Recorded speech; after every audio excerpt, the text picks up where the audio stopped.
Welcome everyone to episode 35 of What's That Sound podcast. My name's Stu Watts. Today I talked with Jack Arentz, who is an electronic music artist, producer and mixer. He's also the co-owner of Joyluck Studios, which is in Thornbury, Melbourne. Today we talked about the importance of being truthful to yourself and how that can generally lead to some really great experiences. The importance of creating a welcoming space with his studio, Joyluck Studios, and how it's so important to get a really, really deep understanding of what the client's needs are so that you can try to avoid steering the ship in the wrong direction. As always, if you can do us a favor and share this podcast on your socials, we really appreciate it. It spreads the word and gets it out to as many people as possible. We do want to share this to the world and show them how great the producers and engineers of Australia are. And also make sure you're following or subscribed on the podcast platform of choice. You can stay up to date with all of the brand new episodes as they come by doing that. So jump in there and hit follow or subscribe and enjoy this episode of What's That Sound podcast, episode 35 with Jack Arentz. You're listening to What's That Sound with your host, Stu Watts.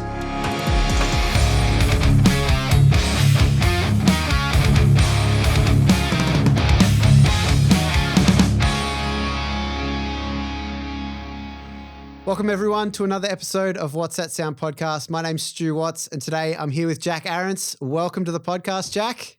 Thank you. Thanks for having me. You're welcome. You're welcome. For anyone that doesn't know who you are and what you do, can you give us a bit of an insight? Yeah, so I do a bunch of stuff. I am like an artist. Like I did start playing like in really bad emo bands, but I eventually made my way to probably making more passable electronic music now. And I'm an artist. I'm a mixing engineer, a producer, and I run a studio with my partner, Claire. And I think that's everything that I do, but there's probably other things I do as well. That's most of the things that I do. Beautiful. Well, obviously we'll expand on all of those little areas that you've got going on, but take us back to the start. Where did music come into play for you? Whoa, what a question. That's such a general question. I guess like I always loved music. I was always kind of like an untrained musician. My brother was a massive like inspiration for me. He was growing up, like he's 7 years older than me. He knew so much about music. And so he taught me how to play bass, taught me how to play guitar. And early on, I just got super into just like power chords on guitar and playing in bands. And I just loved music. But he was great because I was like super young and he gave me such a good taste in music from the start. I was super lucky to have that as a role model. So like I just played in a bunch of bands and stuff in Adelaide, where I'm from. And like from there, like I guess like I just got super passionate about it enough to move from Adelaide to Melbourne. So in my early 20s, like as soon as I could, maybe even sooner, I think, early 20s, I moved like instantly from Adelaide to Melbourne and lived on mee goreng and played in a terrible emo band. Name drop. Nah. Come on, man. Come on. I was in some terrible bands back in the day. I've got some, I don't know if you want to go deep, it's not that hard to find, but I'm definitely not, I don't know, man. Some of our press photos, the music was okay. It's the press photos I regret the most. Yeah, true. Love it. The old bad haircuts and the skinny jeans. Yeah. So the pants, everything. We had some questionable style, but the point is, it's like, I love music, man. And so I did that and then just pursued it. I met my partner Claire and we started making slightly less questionable music, and then the rest is history. Ever since then, I've just been trying to make progressively better and better music, and I guess like find that truth, like get closer to that truth all the time, and now it's kind of just led me to this. Like, I mean, there's a bunch of shit that's happened since then, but that's pretty much the sub story of the whole thing. Well, talk us through kind of, obviously you talked about playing guitar and listening to a whole bunch of music. What was that sort of like? Talk us through kind of the feelings that gave you, and what was it about playing guitar and learning about music that kind of got you excited? I think, I don't know. I That's a really fucking good question. I've never even thought about that. I guess like for me, we used to have like a granny flat where like me and my brother would like hang out and like we would just listen to music all the time. And I think like he showed me really early on how to listen to a song and learn how to play it. So I think that what got me into it so much instantaneously was just like that, especially with like a lot of the music we were listening to, like you could just hear something. And then if you learned how to like the scale and you learned what a power chord was, you didn't have to really do too much thinking about what it was to play that song. And then you could get some friends over and you could, set everything up and you were just instantaneously in that moment. I think that for me with that instantaneous moment was what drew me to music the most. Yeah, for sure. I mean, I Yeah, can resonate as well. It's like setting up.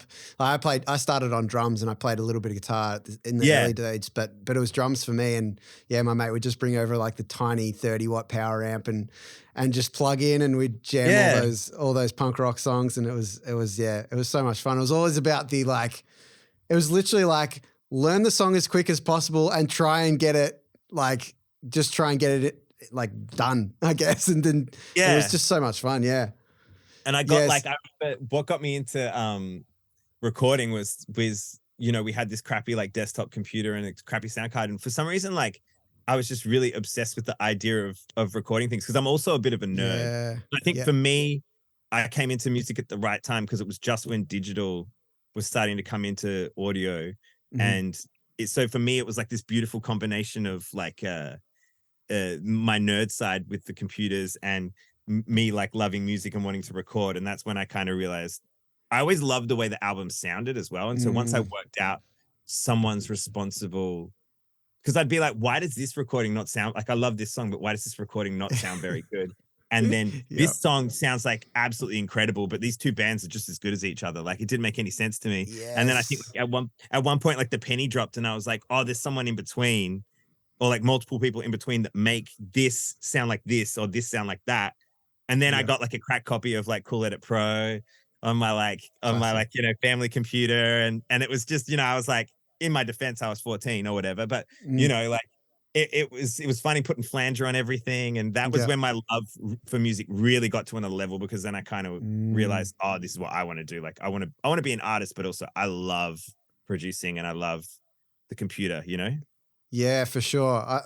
It's so funny that you were saying about the album sounding different from one to another. I remember specifically, like my brother doesn't do anything with music anymore, but back in the day we grew up together and like it was Green Day. It was like, why does one of their albums have a really heavy guitar tone and sounds really gnarly, but then the other one sounds wimpier? And it's like, we just had no understanding of what that meant. And it was like, but surely when they get more money, the albums sound better. And it was like, it's all subjective, but like you just have no idea of like actually understanding that. So that's really, really funny.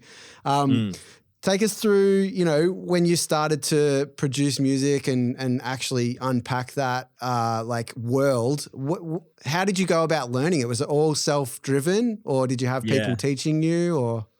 Well, like I said, because I kind of was a massive like geek and I also had that, I guess everyone has this to a degree, but like the Dunning-Kruger effect of just, I had my copy of Cool Edit Pro and, a crappy microphone and a crappy sound card. I think for me, I was always really self-motivated and I was just very much like, you just work it out on the recording. So I would just progressively make like less and less heinous sounding recordings as time would go on. But when you first make it, you think, oh, this is amazing. Like we're geniuses. Like this is easily as good as, this record we've been listening to. And then slowly over time, you start to realize like, this is abrasive. It's phasey. What's going on here? But for me, my journey, I mean, I have attended education institutions to varying degrees of success, but I've never finished any of my courses. Not because I don't want to shit on them. There was like, some of them were really like, I mean, I've done two. One of them was really good. One of them was just, maybe a bit more of a money-making exercise. But for me, like, I was always about I was very self-motivated. And I was always around other people in bands. And I was always really drawn to the idea of getting shit done. So to me, like, I was like, how do we make this happen? And I think that's where I got the relationship from the production point as a producer, where you're like, you know, whether it takes us a week or 3 months or whatever, we're getting it done. And I was really drawn to that idea.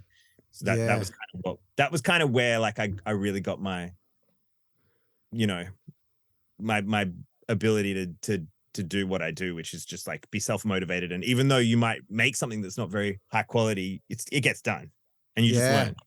Yeah, for sure. I don't think it's never conscious. It's like it always is just something that I guess for us producers, and because we want to hear the end product, it's like it's not there yet, and we just know that somehow, and it's very intrinsic. And obviously, like you said at the start, when you're first doing it, you think that it's done sooner than it actually is. And I don't know, maybe not for everyone, but for me, for sure, it was like, yeah, that's a song. Yeah, done. And then you start to figure it out. I think you need to have a degree of arrogance or Dunning-Kruger effect or something when you first get started.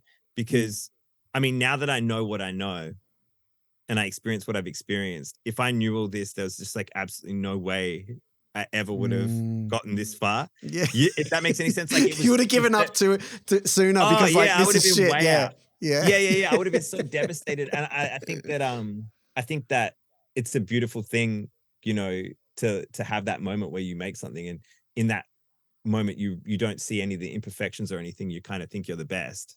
Yeah. And it's good to have that moment of reflection and be like 6 months later, be like, all right, well, maybe that was a bit whack, but we can do better again, you know, dust yourself off, you try again. Yeah. And it doesn't, I mean, it's like we said, it doesn't stop the song from being a good song. It doesn't stop the art from being amazing art, but you know. And also, you know, other people will interpret it completely differently to how we do anyway. So it's like that question of whether it's like good that doesn't really matter at the end of the day anyway, because someone else will love it more than you do, and you might love it more than someone else that does, and that doesn't matter either. It's like if it speaks to someone, it does, regardless of, at the end of the day, regardless of how like quality wise perfect it is, because, you know, people are on different areas of like, you know, someone might have been really angry that day and loved that your drums were distorted. Whereas on another day, they might have been like, oh, they're too clean. You know, you just never know. I have a really funny relationship as well where the things that I think I got really close to being perfect, or the things that I think are really like good. Like there's no relationship between critical reception and, you know, like the number of streams something's gotten and how good I thought I did on it. There's a bunch of stuff that like has done really well that like I look back and I'm like, man, did I just like goof that a little bit? But people love it. And there's other stuff that I'm like, this is, I mean, I put this shit on and I think it's like pretty much perfect from top to bottom in every facet, and it just does all right, you know. And I think that's the thing I realized as well is, you know, well, we can go into that on a different subject, like, you know, metrics and all that shit, like with numbers and what all that stuff actually. But I guess like, you know, you do also realize, I guess my point is that in the pursuit of trying to do things the right way, you do also realize that it doesn't really matter. You just got to try your best. And you know, that's it. At the end of the day, like you hand stuff in and it's perfect and it does all right. You hand stuff in, it's probably not perfect, it does really well, and you just try your best. That's it. And you're gonna learn something tomorrow that you're like, fuck, I wish I could have used that in that song. 100%. 100%. There's always, and you're always getting better. One of the things though I will say is that it's been a lot less painful as time's gone on, because like, you know, for me, I just want to insure myself from the cringe later. So I'm enjoying the fact that I when I listen back to some of my work now, it's less regrettable than some of my old stuff. Yeah, for sure.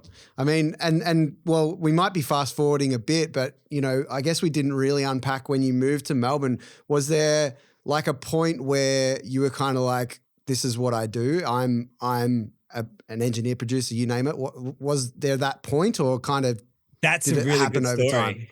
Yeah, that's actually a pretty good story, because I was always just hustling, and I always loved it. So I was always doing it. I always had like a sound interface. I always had like varying degrees of like speakers that I would like cart around to like the places I was like living in and all that stuff. And I always had friends that I was either like playing gigs with, that we were recording with, or I was producing my own music, or the bands I was in or whatever. But basically what happened was like the work that I was doing, like I was starting to get hit up more and more by people. And I was probably in my mid ish 20s, like maybe like 26, 27. I don't know exactly. I'm really bad with dates. But I was working at a bar in the city, and it was a really good job. And then they hired this absolute asshole manager that came in between everyone that had no experience with the place, and essentially wasn't giving anyone breaks. Basically, it was a really hard job. Like, I don't want to like name drop where it was. I don't want to like get sued for defamation or whatever. But basically, it was a really cool bar. But we were expected to do kind of all kinds of like super long hours. It was very hot because of the location, the like place where you work, and there was crazy stuff where you like these super heavy bins upstairs. So anyway, the point is though that was like it was all good, but like, you know, you needed your 15-minute break. They brought a manager in, and they're making a bunch of really bad changes to the culture of the place and everything. But one of the things that I had a beef with the manager was they brought this new manager in, and he couldn't tell us when we were going to get a break. And we were understaffed on like a 45-degree day in Melbourne. And I just kind of said to him, look, man, like, I'm cool to keep working. Like, I've been here for however many hours. So I'm cool to keep working. But if you just need to tell me when my break is, because I've been here for 10 hours already. And I know I'm going to be here probably for another like 4 hours. So if you just tell me, oh, it's in half an hour, then that's all good. And he was like, well, I can't tell you. Anyway, bit of riff-raff. Anyway, whatever happened, I was basically like, cool, I'm walking out. So I basically fired. He got fired. I did everyone else a massive favor. But the point is that because I got fired, I was like, shit, what am I going to do? Because I was only working part-time doing production work. And basically, like, everyone just kind of got around me. It was like a really beautiful thing. I think it was just, like, the universe was just like, off you go. I just happened to have like enough jobs at the time. And I think like it's just a really good lesson, which I always tell people, which is just, you know, if you make that space in your life, like I was too kind of I think shy at the time to do it, or too you know, I guess afraid. But in the end, like, because that space was made, like, it just, the opportunities took over, and I was fortunate enough, super fortunate enough at that time to be busy enough to provide however much I needed to at that time, and it just worked out from there, and I just kept going. Yeah, well, I mean, I guess this is a good point to kind of talk about, you know, a lot of the projects that you've been in. You know, you've got your solo project Hacks, is that right? Yeah. Yeah, so Hacks is like my producer name. I'm kind of like, I think I'm kind of moving more towards, that was my kind of cute, like, in my 20s, like, name, which people still sometimes call me, which I kind of like. But I'm kind of like, so that's kind of like my production work, which I now kind of have under my like Jack alias. Yeah. Jack Arentz alias. Yes. I'm kind of going more like traditional, I think, with my steeds. And then you've got your duo project with Claire, Cult Kiss. Cult Kiss, and you did some pretty cool stuff there. Is that still continuing? Yeah, well, that's actually, I think it is. We just had a baby together. So yeah, congrats. Nice. Yeah, so we've been together for a long time, and we've made music together, and we've had this beautiful baby boy, Emerson. I think we will probably still release some more music. We're gonna see. At the moment with the baby, it's like we're kind of having a priorities, man. I get it. I got a 2-year-old, so I'm right there with you. I you know what it's understand like. that. Like, you know what it's like. That's it. And talk us through some of the other stuff that you've been like lucky enough to be a part of, because there's some great names in there. Obviously, Presets is a huge name. You know, Golden Features. Talk us through some of that stuff, and like, you know, where those relationships were formed. Obviously, you did the tour with the Presets, or was it Golden Features? It was Golden Features, right? With the Presets, yeah. Oh, with the Presets, right. So talk us through some of that and unpack that a bit, and how that all kind of came to be. And well, the Preset stuff is a really cool story, because when we Cult Kiss was kind of like, you know, when I talk about, I guess, like the constant refining, you know, I guess is probably a more articulate way to put it, to summarize the way we've been talking about it. But, you know, that whole thing where you kind of keep trying to get better and better and better. Cult Kiss for me and Claire, that was really like the pinnacle of a lot of experience for us when we started that duo together, that electronic duo. So when we first started doing it, though, it was sick. Like, it was, we were basically doing reworks in the Cult Kiss aesthetic, and we love the Presets. So we did this rework of one of their songs, This Boy's in Love, which is one of our favorite songs. Banger. And we kind of stylized it, and we never really, like, we were just doing it to kind of you know, pay homage to their amazing work. And it was just part of like the kind of concept of the band, which is just like we were like, we'll do a cool rework like every 6 months, just this kind of hype. And they were just fucking awesome. Like, I'll never forget, like, I was in the studio working with someone, And Claire came in and she's like, dude, fucking check this shit out. And I looked at her phone and they'd posted like the rework on their page. And at the time, for like us, that was crazy. Yeah. Just for them to be so supportive, like, because they just fully didn't need to do that at all. Yeah. And they this really beautiful thing. And it was kind of before the internet was super cooked and you could actually like there was actually algorithmic reach on things and things went viral. But I guess we can talk about that as well. And it was just a really cool moment for us because like this amazing band just like recognized us, and it would have been cool just at that point, but it led to them offering for us to go on tour with them, which was like an amazing opportunity. So we went on like a big like national tour with them and played some like incredible venues like at the Forum and like the Enmore, like just bucket list like venues, total game changers. Yeah, it was sick. And they were just like the best band and like the best dudes, and yeah. so much love for them. And so that was one cool thing that came out of that. So that was amazing. Yeah. And so obviously you've been able to work with them, you know, on other projects with them as well. So Yeah. was that a very linear thing? Was it just like come in the studio and we'll work together, or did it kind of take some Yeah, it was all pretty organic. Yeah. Yeah, super organic. After the tour, yeah, like we just like kept in touch. And then when Cult Kiss signed with like Tomorrow Music, the A&R rep that we were working with, Simon Lewicki, who's like Groove Terminator, he was like, you should do a track with Kim. So then we hit up Kim and he was cool. He jumped on board and we did a track together. So that was cool. Yeah, but all the stuff that we kind of do, I think for me and Claire, like in particular, whose artist name is Ramaran, like all the stuff that we do, we've kind of realized that our kind of way is just it's always through our work. Like, as in, I think like there's all kinds of different ways that you can kind of network and do stuff. And I think for us personally, like the way that's always worked is just sticking to doing things that are really like honest, I guess, and like very like true. Like, so a lot of the reworks that we've done have led to opportunities and stuff, like songs that we love that we've recreated. They might not have been like the most like in vogue thing or like the most kind of like trending thing at the time, but a lot of the people that we've worked with and stuff has just come up super organically. And it's that's one thing I will say for like young producers is, you know, if you find what you love and what resonates with you, I have a really strong relationship with, if you just honor that thing, the opportunities will just come. It's like you kind of do dabble sometimes, you get a bit confused and you're like, you need to hustle. So in my experience, like whenever I've tried to hustle, just trying to like hang out and like slide into DMs and shit like that, I don't know, it just doesn't work for me personally. So like pretty much everything that's ever like those kind of opportunities and shit, like I will say that it's all come from just like work, knowing a friend of a friend, you know what I mean? Like just being in that trajectory and just honoring, I guess, like what resonates with you.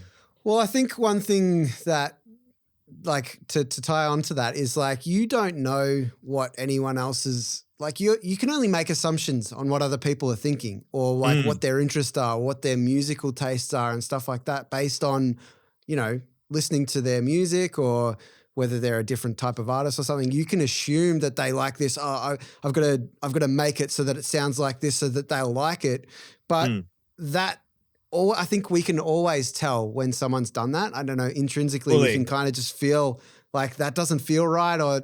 And the best artists are the ones that have a unique voice and don't necessarily give a shit about whether it's going to work or like, you know, whether it's going to pop off or whatever. It's like, just like 100%. If you are true to like what makes you feel good, and it'll drive you much harder. And like you said, it just generally probably will lead you to like life moving you in that direction to meeting those people more organically. And you don't know who they are.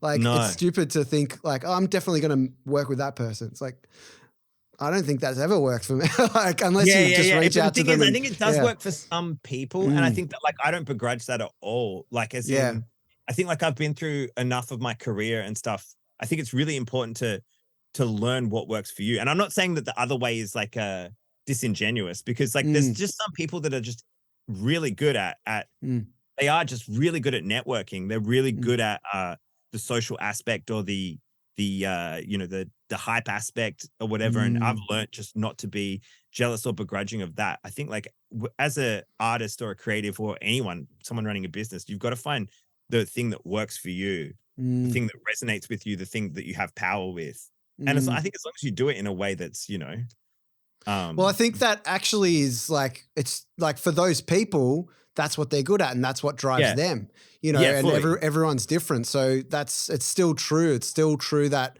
if that makes you feel good, if you resonate with something, do it in the way that makes you comfortable. I think, it's so true.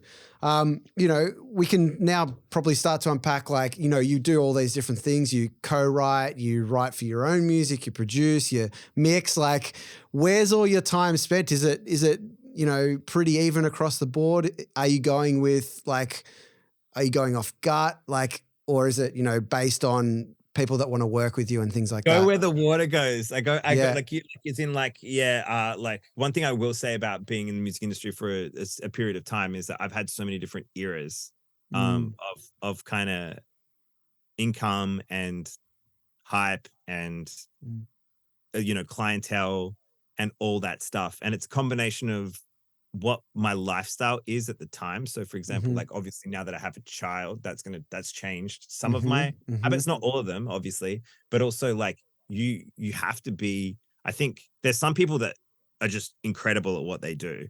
And so, from the age that they're like 21, they're just like a big mastering engineer, and like they just master records from like 21 to 72 and that's just their life. But there's also, for me, I've just learned that like I need to hustle. So if something's going well and it's generating, income and it's generating hype, like I just need to follow that. I just need to take what comes to you. And I think you get better at realizing, kind of like what I was saying before, following that intuition and being like, cool, like this is going really well. This is suiting my lifestyle. This is suiting the direction I'm going in. And you kind of create a plan around that. But, when it comes to mixing, like, for example, there'll be times where I'll be mixing so much. There was a time where I was mixing so much that when I came back to doing production, I was like, do I even know how to make a beat? Like, I was like, it's been 6 months. All I've been doing is mixing. And then I came back and it was funny. The first few sessions I did where I was producing for people, I was like, shit, like, I hope I'm still good. And it took me a while to get my flow back, But I guess at the moment I'm just doing a bit of everything, and I'm doing some teaching. Cool. I'm really enjoying that as well, actually. I think, I just do a bit of everything. I would love to be a full-time mixing engineer, especially going into my like more older kind of ways. But having a baby has made me a bit more excited about the touring aspect and stuff. And I'm really excited about launching like a new project that I've been working on, which I haven't announced yet and stuff. So it's, but you know what it's like, you just, it's like a similar thing. Like you just kind of go where it takes you, right? Yeah. And I think when you do that, you also start to learn what glaringly obvious strengths and weaknesses that you have, because, it's important, especially, I mean, I haven't worked anywhere else apart from Melbourne. But, in the industry that we're in, there's heaps of work, but the industry obviously isn't as large scale as it is in places like America and UK. So I think it's important that we try as much as possible and see not only what sticks out to us as like being passionate about something, but also like recognize what your strengths and weaknesses are so that you can be of value to people or be of value to yourself. And, when the money comes into it, we need to be aware of like, I'm pushing shit uphill here. What do I need to do to like, let's zone in on what I'm good at for a bit and try and get some money in, or, things like that. I mean, if you're planning on being around for a lifetime, I mean, like, it's just like, the reality is that at different times, certain mix engineers are really in demand, but they're just hot. Like they're you know what I mean? Like things just happen for certain people at certain times. And when you're around for a lot, you feel that in your career, no matter how big or small it is, you have windows where you're like, man, I can't fit anyone else in. Like I literally can't do it. And then you have windows where you're a better engineer than you were like the last year before. But like, you have to be crazy to think that in your like career that if you do it for a long enough time scale, say if, you work from the age of like 25 to the age of, 65 or something, that's a long enough window for the hype. No matter how hype you are at certain times, there's always going to be a new genre, always a new engineer, Yep. always a new trend.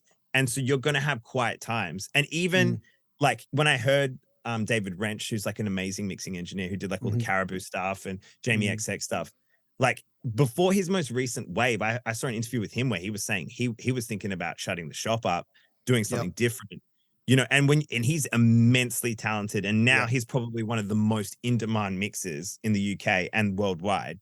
And so if that guy's saying that at that point in his career, when he was probably in his 40s or 50s, you have to be smart and think like, if I want to survive this, like I can't just be in one lane. I can't just be thinking one way. And I mean, obviously I could have pursued just being a mix engineer. The reason it's not because, I'm being worldwide that I do everything, but I do, it has played into itself as a massive benefit because I just happen to love everything. But, it's tough is I guess what I'm trying to say. Yeah. I mean, and just like in general, like from month to month and, every 6 months and every year, things go in waves anyway, depending on the season. I found that winter's always, quite a sort of period because people are either on holiday overseas or, they just don't want to get out of the house or for whatever reason. Like, so there's always these waves of, busyness, income. And like you said, the changing in trends it's a lot of the time I feel like it's looked on as negative, but you got to find the things that drive you and interest you. And there's always something new. Like there's no shortage of things that can inspire you. And people that the end point is when you stop. So it's like, if you stop, that's it, that you've made that decision to stop. You can't say that something caused you to stop because there's always something else there. Yeah, 100%. Yeah. I completely agree. So Yeah, I man. guess that's it. Yeah, for sure. Well, sick. I mean, let's talk about some of your processes then. Like let's start off with, production and songwriting. Do you have kind of a go-to process when you work by yourself, when you work with other people, when you're being paid to do it? Does that look different, or do you kind of have a one sort of go-to approach? Well, these days, like I used to do like songwriting sessions, like, for the publisher I'm signed to and in those contexts, those sessions a lot of the time aren't very beneficial, like either fiscally or like long-term. Like I do like doing them, but when I do those days, like those days are usually like a fun day off for me. I'm so used to working against the clock that I'm just like, when we're doing like a songwriting session, I'm just like, I'm pretty like whatever. When I'm on the clock, like someone's paying me to produce for them. Man, I really try and find out exactly what it is that they want. I think that like the main thing that I've learned is just to try and dilute down like I send questions, I have phone conversations. I really, especially if it's a new client, like I really want to know like, what are your references? What are you going for? Cool. Because I think the biggest mistake that I've made in the past, I think the biggest mistake you can make is it doesn't matter if you make something that's like incredible, if it's not what the person wants or they ask for, if it's not their vision, it's a complete waste of time. And I think it's like the number one way, even with mixing, that you can like completely miss the point, and like, miss an opportunity. So that's basically my if you ask me what my process is when it comes to mixing or production, like before all the gear, before all the plugins, before everything, all that stuff, it's just like, what do they want? Sometimes someone gets you to mix something and they just want you to turn the kick drum down like 2 dB, make the voice a little bit nicer, and like tell them that it's good. And if you come in and you might make the mix fucking incredible, but if you're not listening to what they're telling you, it doesn't fucking matter. So same thing with production. So that's my process. My process is, what are they asking me for, and like how can I give it to them like as efficiently and as make the process as easy for them as possible. And so obviously, that takes, I guess, an intellect of like communication, and so how do you unpack that? Like, is it a straight up question like, yo, what are you after here? Like, tell me that exactly. Or does it take some unpacking? I mean, obviously it's probably different from artist to artist, but that communication process has to have some sort of a big conversation. system. So whether it's like I call them on the phone, if it's like long distance or before they come in, just to to set the tone. And then when they come into the studio, like I'll say to people, especially if they're, because I do a lot of work for people that maybe have never made a song in the studio before and stuff like that. Right. So in that case, like I will just be like, hey, like I'll try and explain the process to them and like not assume that they know that maybe like cool. the first beat that I make in the first 2 hours is not going to be very good. Like I'll make sure I'm very transparent the whole process about, when things are going to start sounding good. I'll make sure I'm always cross-referencing to like mixes and stuff, like, or like, tracks that they love.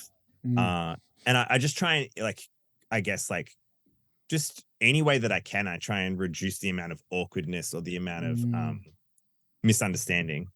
And I love that. And like, I get that, we get that when we're mixing. I was saying it the other day. It's like 80% of the time you're like, this fucking sucks. And then all of a sudden it clicks into place. So for the artist to understand that that's kind of part of the process as well, it's like, it's going to be shit for a bit. Like, that's cool. And I haven't actually like thought of like even, approaching that with an artist. I mean, it's probably here and there. It's like, this sounds like shit. Give me 10 minutes or something like that. But it's not like front of mind kind of conversation that you had. But I love that. That's really important that you have those sorts of honest conversations with. Well, yeah, the funniest thing is I feel like the most, especially when it comes to mixing, like what is like the best piece of gear?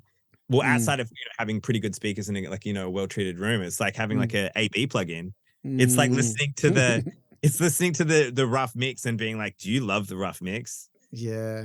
True. Before you do, even if you listen to like the super big, like big time pro mixing engineers, like they talk so deeply about the rough mix.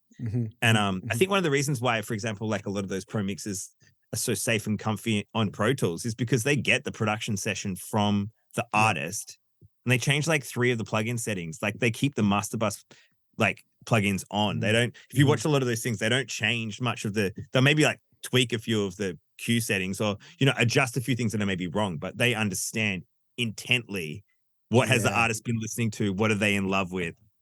Don't change the pie, keep the pie how it is, just dress it like differently. It's so true.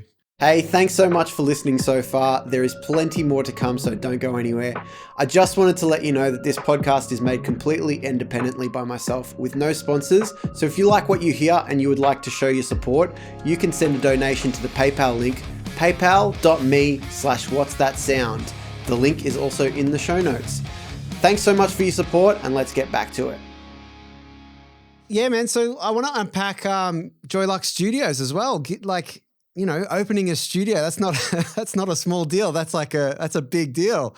Talk us through the thought process of doing that. Well, the thought process is just, after sharing studios and hiring studios and like being the person that's like, trying to get in there. Me and Claire before, well, let me start again. The proper answer is that basically we had a amazing spot, me and Claire. We got like this amazing commercial lease that we were living in. Maybe, I don't know, like it was a long time ago, like 7 years ago, maybe. I'm so bad with dates, which makes stuff difficult. But basically it was this incredible thing. And at that point it was just us working out of it. And we were living there and it was like this old decrepit interior building, which was it was like a crappy old place that I think there was like an office in there or something, and it had this huge rooftop and it was right on Hoddle Street. And that was just when, like, how I was saying earlier, how like I just like kind of started doing production full time. It was probably about 3 or 4 years after that, and that's when things kind of started taking off for us in terms of like the business, because we were both working on it together, doing collaborative sessions and running everything, and having that space, even though it was just really dilapidated. We just made it really sick because Claire's just incredible with decorating things and making things look real steezy. So anyway, it was just an incredible time in our lives where we were just, I think we created something from the ground up. And that was when we kind of realized like that when we do things, when we make things and invite people into them, that's what works for us. Like, how I was saying earlier, like you find out what works for you. Like for some people, it's like they find someone else's space, they share that space, and then that's what their thing is. I kind of tried that before, but then I realized when we did this, like it worked really well, like inviting people into our space to throw sick parties, have like functions, like do production from there, all that stuff. But the limiting factor was just that we lived there as well. And I Right. think that kind of was like a bit, that was the only thing that wasn't good about it. Mhm.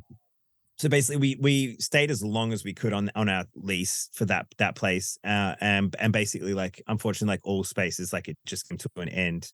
Mm. And then a bunch of stuff happened, like COVID happened. Mm. I was renting like a really good room at the Avery, but then like that the guys I was sharing it with, they had to go, and I had Right. we had a lot of time to think about that 3-year period with COVID and everything that had happened. I think we had a Mm. lot of time as a couple to think about what we really, really wanted to do. Mhm. And basically we came to the conclusion that, we just want to do what we did before at the rooftop, which was still Joyluck Studio. Mm. Um, we were like, let's just do that again, but like, let's put our big boy pants on and let's invite other people in to share rooms. So we've got a few different rooms here. Yep.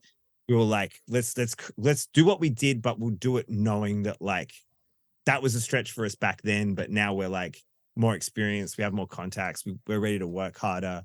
Love it. That's what this place was. So we found another spot. And we just kind of went a bit harder. We like, treated the rooms Mm. properly. Made it like, we're not living here. Mhm. um, Yeah. yeah. That But separation's important though, it like, is, it is. But it's built on the same philosophy. The philosophy was just like, let's fucking build something from the ground up, and invite yeah. people into that space. And it's been awesome. We've got like tenants in all the rooms. We love working from here. It's yes, and it's really, honestly, it takes us a while. Like it took us a while with the rooftop to really get things like rolling, but it's really Mhm. starting to pick up. And Wicked. it's turning into this vision. So that's what this place is. It's just an extension of the first idea. Yeah, beautiful. I Yeah. mean, obviously having it in two different places now, you would have seen, I mean, COVID as an exception, but what are some of the things that, were struggles? Like what are some of the stuff that you've had to overcome to get it to where it is now? Oh, and you mean just in terms of my general music career or just the studio? I wanted to start with the studio, but we'll definitely go into the music career for sure. The struggles. I think the struggles has been just finding the courage to just like Hmm. to to take the risks and to um put yourself behind something Hmm. and really like push it. I mean, we've just been so blessed in the way that like I think that for example, like when we made it, like we were a bit worried, I think a little bit worried, because you go so far ahead. You're like, we're going to design the rooms this way. We're going to put this much money into it, blah, blah, blah, blah, blah. Mm. And then you have that moment of doubt where you're like, are there going to be other engineers that are going Yeah. to want to come here? Like, do people going to want to like fill the space out? And like, so far it's been awesome. Like we've had no issues with Yep. that. Same thing with clientele. But I think like the hardest part is just getting behind yourself, Yeah. and not getting in your own way. I honestly, for me personally, like the biggest struggle has been having a child and Mm. wanting to be in terms of the studio, it's wanting having that kind of like work ethic and that kind of desire to be here a lot, doing a lot of stuff, but also Mm. knowing in the back of my mind, and this is kind of like a deeper philosophical thing, but like knowing in the back of my mind that like the right thing to do at a lot of times is to be with the child and to be like a good partner in the house, you know what I mean? Yeah. Yep. And balancing those two things, balancing making this place better and making sure this place is going, and also balancing supporting Claire in her career and everything that's going Sure. with her. That's honestly been the hardest thing that I've ever been through. But Yeah.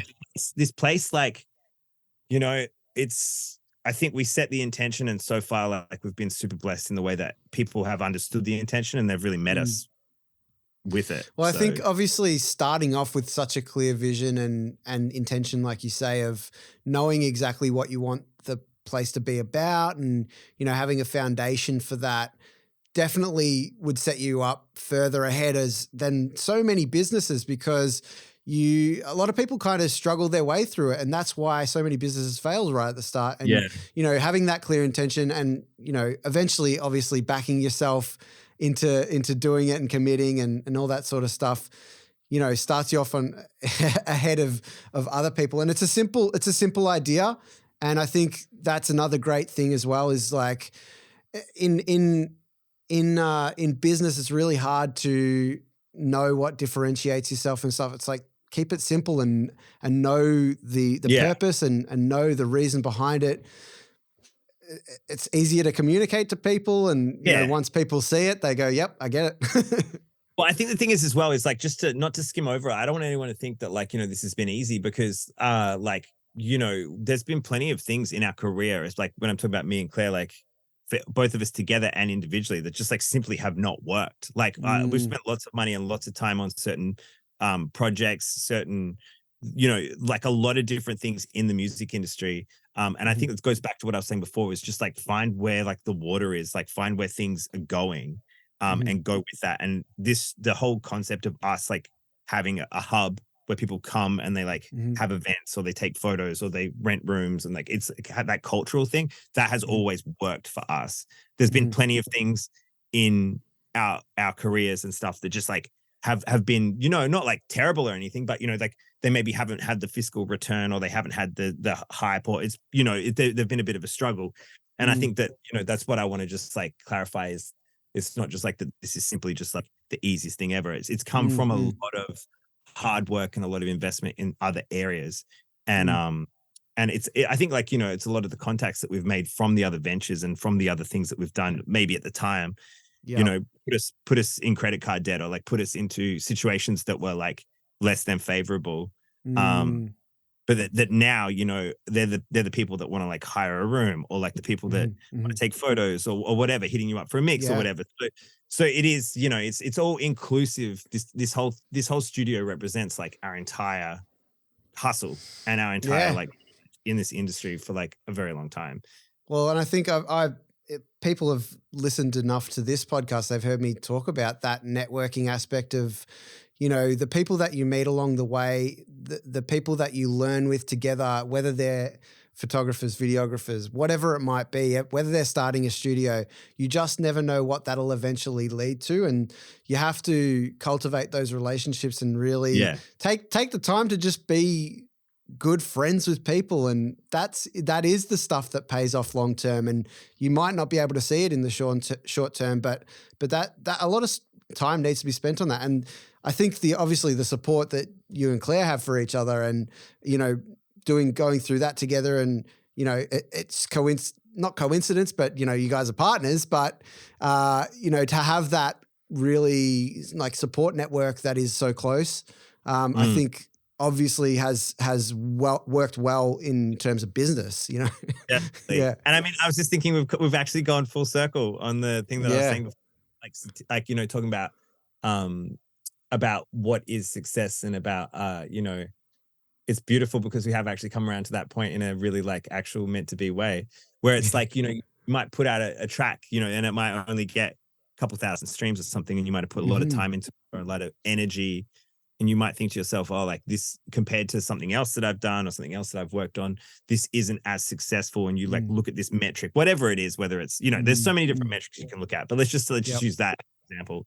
But you know, that's what I was wanting to touch on today, is just that don't ever look at something in that small of a mindset, because there's been so many things that I've worked on that maybe haven't been as much of a critical success as I thought they were going to be, or it's sometimes it's been the you know, the low key rework or the low key you know, client that's given me the reference to another person that's either been like an amazing connection to someone else, or that they've been someone that's helped me pay the bills for, you know, for that or whatever it is. And I think that that's one of the things that, when it comes back to why I am glad to be doing so many different things and why I still pursue being an artist as much as a mixing engineer, is for me, what works for me is just that it's all about the ecosystem. All about like, you know, all of those things coming together and like working together to be what this place is. And I think that's why Joyluck Studio is what it is, because it's a culmination of all of what you just said, like all the things we worked, all the friends we have, all the people we know.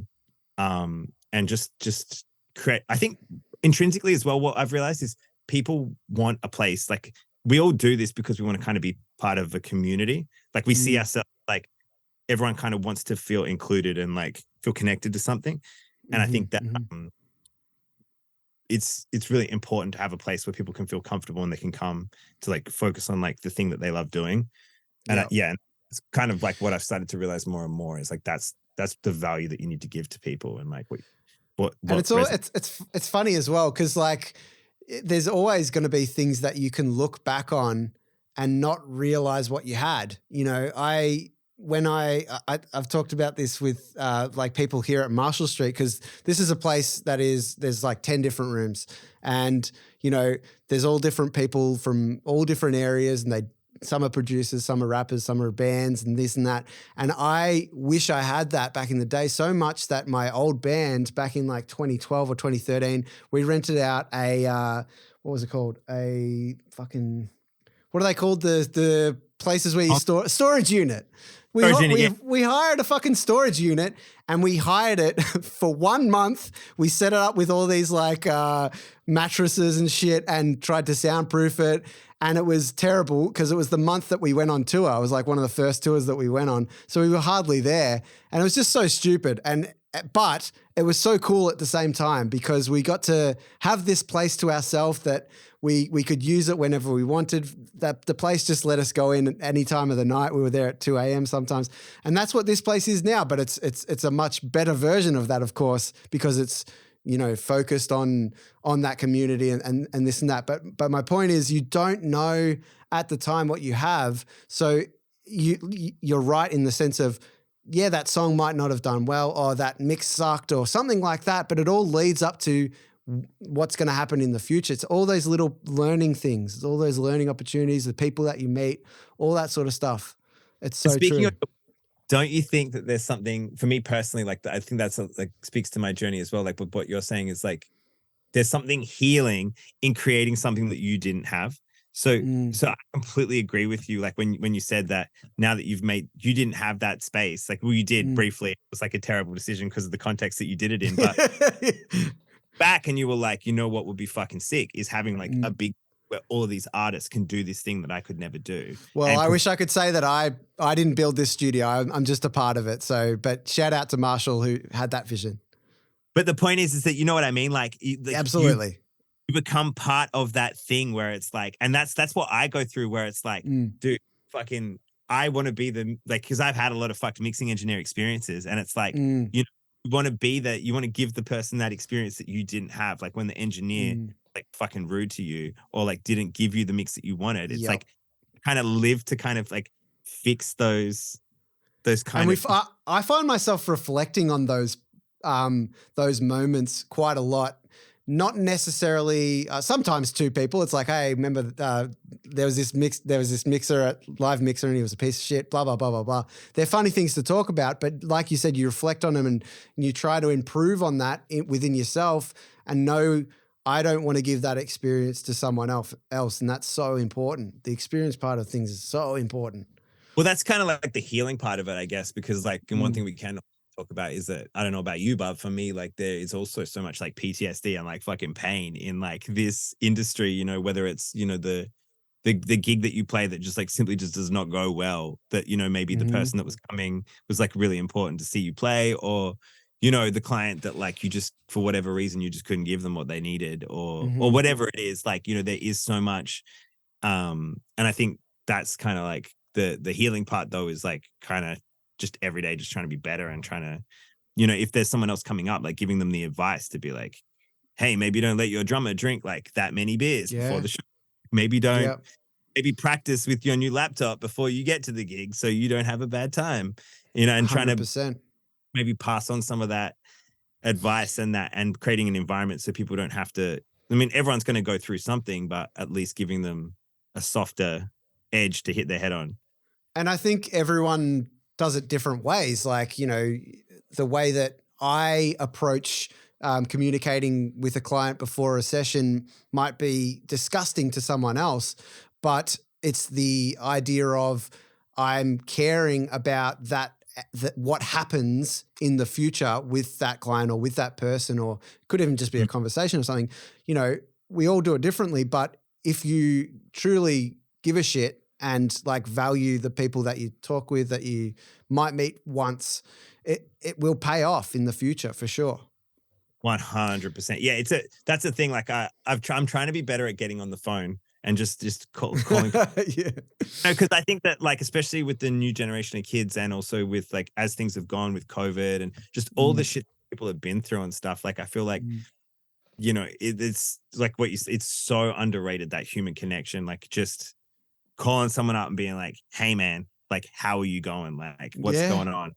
You know? And I have an aversion to it as well. And every time you finish a conversation on the phone, you're like, oh fuck, that felt really good.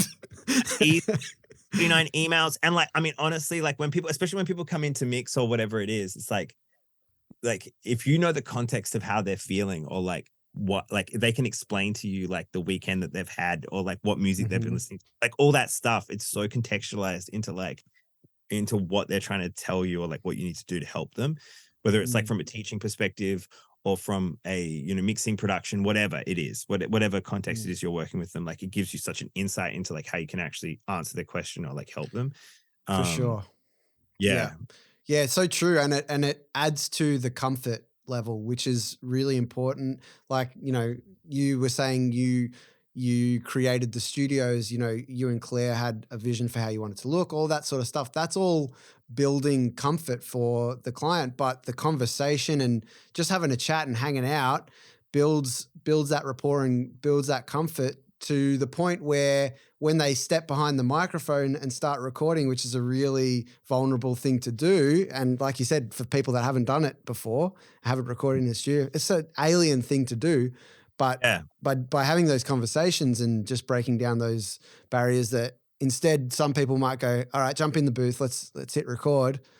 It's like you've just built a much better relationship and made that person so much more comfortable.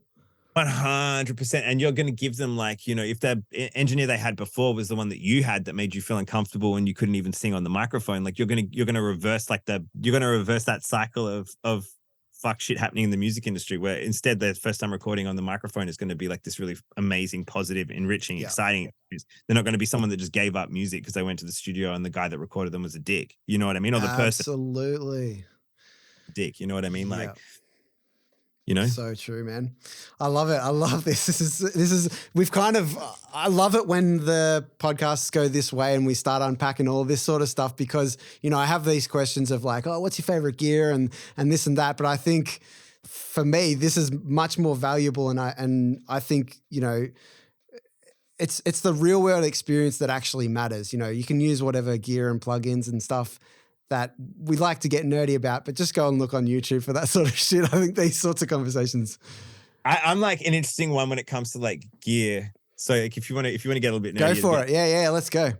Say some shit that's gonna like I don't know, that someone on a forum will be upset about, or like I'll probably like, you know, get eviscerated for. So like if you want to go let's there, do it. Let's do it. Yeah, favorite bits of hardware. Let's go. So there we go, straight off the bat. So I mostly, like, as I say, like because of the work that I do, which is like super electronic, most of it, it's kind of like production based. Yes. A lot of I don't usually use that much hardware. I have like a metric flow interface, which I love. It's like got amazing A to D converters and word clock and D to A. But it's just like super vanilla preamps. I do most of my like coloring like in the box once I've recorded. But just to preface that, like I don't really record full bands or anything anymore. Like a lot of the work that I do, it's like basically like I get a reference for like production. I basically like either take someone's production that they've done and help them like flesh it out into a bit more specific outcome that they want, or I just do from scratch, like all produced by me.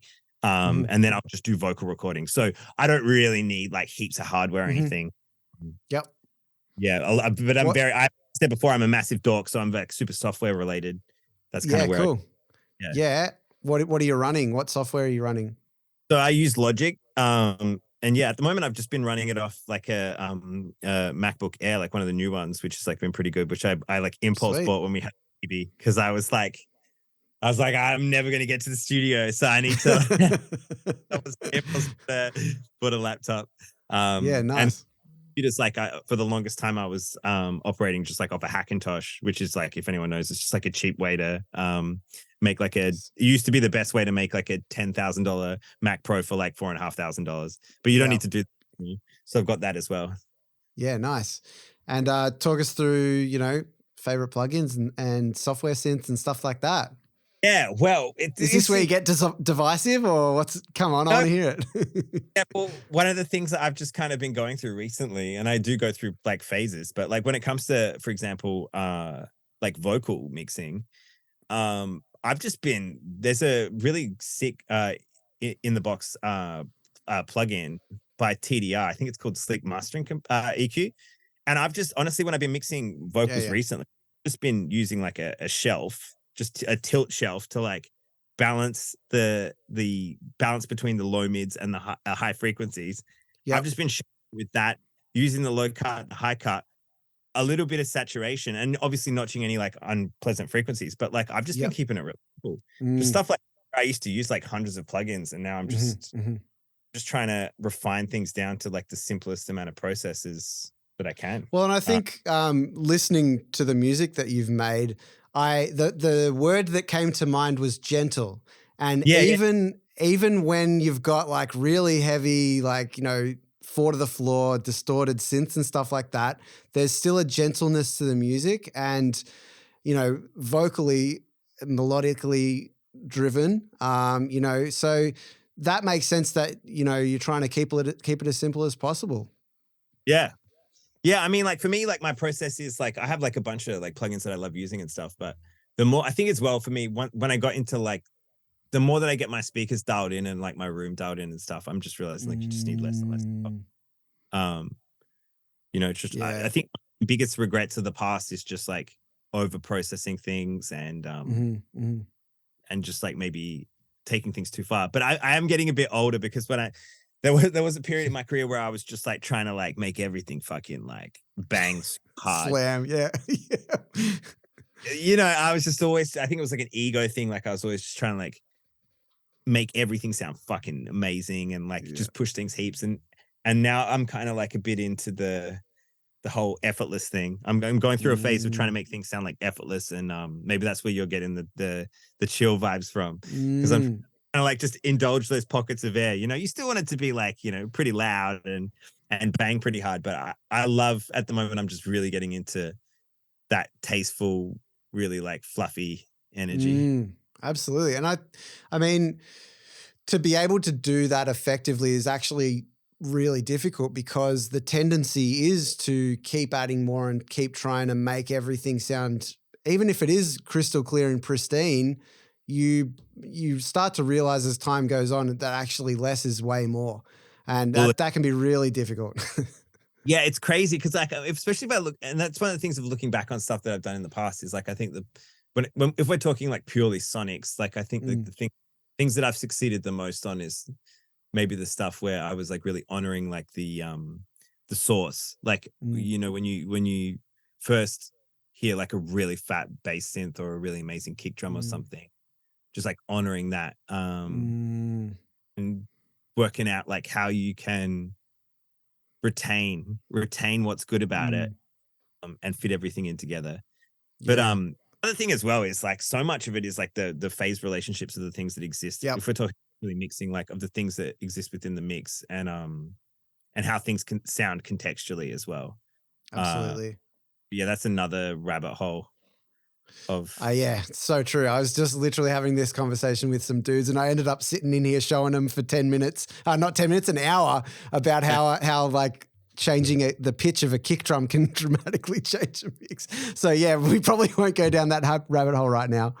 You say like, what gear do you love? And I'm like, I love making my kick drums from scratch. And my current thing is like keeping the kick drum like what I'd call like live, even into the mix. So I can like do micro adjustments to the sub oscillator and the different layers of the kick while I'm in the middle of the mix. Very cool. Like when it comes to like phase relationships and stuff, once you've got the mix sitting in a certain zone, if you make like an adjustment to the sub oscillator in the way that it's side chaining the bass and like interacting with everything, you can feel the actual sounds like change around it. So being Yeah. that kind of like micro control over something that's so large in the mix is actually like kind of, especially with kind of music that I work on, it's like makes such a substantial difference. Absolutely. Yeah. Yeah, I love it. That's sick. What are some of your favorite things overall? Being an engineer, producer, some of your key things that you can be like, this is why I love what I do. I just love making things sound fucking amazing. I Yeah. like I love all the parts of it. I mean, I don't record drums anymore because I don't love recording drums anymore. Like, and I don't think I ever did. That was never for me. Same thing with guitars. Like, I'm just kind of like, I just kind of got sick of like guitars for a while. Like, I love working closely with people, and kind of hitting. I love it when like I hit the mark on something, and the person that I'm working with is just like, you fucking nailed this, and Yeah. I agree with them. And I'm just like, yeah, you know what? I think I did fucking nail this. And I love I also kind of love doing shit that like no one else is doing. Which is kind of hard to do with the clientele, right? Because a lot of times they want something specific and Mm. stuff. When that happens in the studio, when I'm working with someone and they're down to take a risk and I'm down to take a risk and we're Yeah. vibrating on the same frequency, and they're like, they give me just enough space for me to like take them somewhere, Mm. they take their work somewhere and they trust me with it. Like, that's my favorite thing in the world. Is just like creating something that everyone's really happy with, and going that extra mile, and having that space to just really put something out that I feel like is of like an international standard. That's kind of like my dream. Like, my dream is just being able to make art like in an uncompromising way. Yeah. That's And sick. obviously you have to pay the bills. Obviously you have to do all the other shit. But the moments that I'm the most happy is when like I'm showing up to the studio and I know the person that I'm working with, or whether it's like a label or whatever, like everyone is just like on the same page, like, and they give you have that space and that time to really do something that you feel and they feel is like really exceptional. Mhm. Love it. That's fantastic, man. Last thing I like to do on this before we start to wrap it up is give some of the listeners your favorite bits of advice for, first of all, producers and engineers, and then secondly, for artists that might be listening. Okay. Damn. Advice. Okay, like don't get in your own way. Um I feel like for like if we're talking strictly about artists, like uh the sooner that you can kind of, it's hard, like, give yourself the time to go on the journey that you need to go on to work out like who you are as an artist. And I think like as an artist, the sooner that you can find out like what makes you like different from everybody else, like you don't have to be like completely different, but Mm, stick to that truth. Like, try not to, I think everyone knows like in their heart of hearts like what resonates with them. mm, And just, if you want to have like a solid career, I feel like being able to stay true to that focus and really like live on that focus, especially in the times that we're living in now with the algorithm being so cooked. Like, I think that that's the way mm. to really get to your path. Um, Yeah. but for engineers and shit, like fuck, like yeah, AB shit. AB, like, I wish that I like Metric AB is like my favorite plugin if we're gonna get like hilariously Yeah. not geek. Yeah. Like, Yeah. AB, it'll save you so much time. I don't know why I Yeah. didn't sooner. Just AB shit at the same volume. Like, Mm, just do it. It's so mm. much easier. You know, get in my opinion, like, if you're, producing or whatever, or mixing, like, get a good sounding room, get a pretty good sounding pair of speakers, like, Yeah. or a really good set of headphones, and just like learn them really, really well. Um, Yeah. yeah. For sure. And I love it, man. Take that time.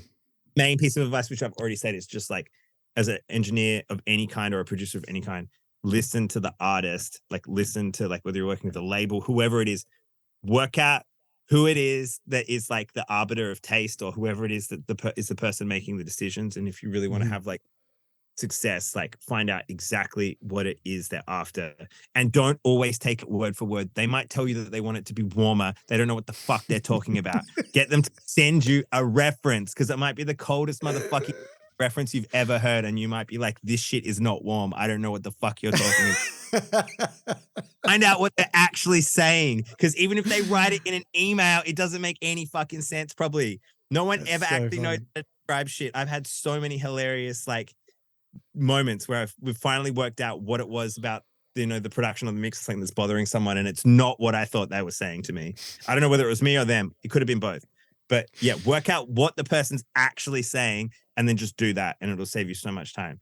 Those three things, I feel like I'd probably like be, this is probably cope. But if I had learned those three things like 15 years ago, I'd be a lot more successful. So take Well, that. you're there now. You're there now. I'm We're trying. always learning. That's it. Sick, man. Well, I'll have links to all your stuff in the show notes. But if anyone wants to get in touch with you, how can they find you? So you can go to our website, joyluck.studio. And then there's like a contact form there. So like send us an email there and we'll take care of you. And we're just putting it out there. Like, if you want to swing by, check it out, like just hit us up. Like we're always cool. Like I love to meet new people, and like we said, like it's all about the crew. So yeah, just feel free to even if you want to ask a question or whatever it is, just like always just feel free to hit us up. Unreal. Well, thanks so much for your time today, man. This has been sick. I really appreciate it. I appreciate you. Thank you so much. You're welcome, man. And for all of you checking this podcast out, if you've got this far, thank you so much. Appreciate it. If you could do us a favor, share us everywhere on your socials. We want to spread this podcast to the world, get anyone that is interested in stuff that we love to talk about, like production and mixing and all that sort of fun stuff, on board with us. And make sure you're following or subscribing on the platforms that you're listening or watching this on. We'll see you next time. Thank you again. Bye. Thanks for listening to What's That Sound? Make sure you hit follow or subscribe on your podcast platform to stay up to date with each new episode. We'll catch you next time.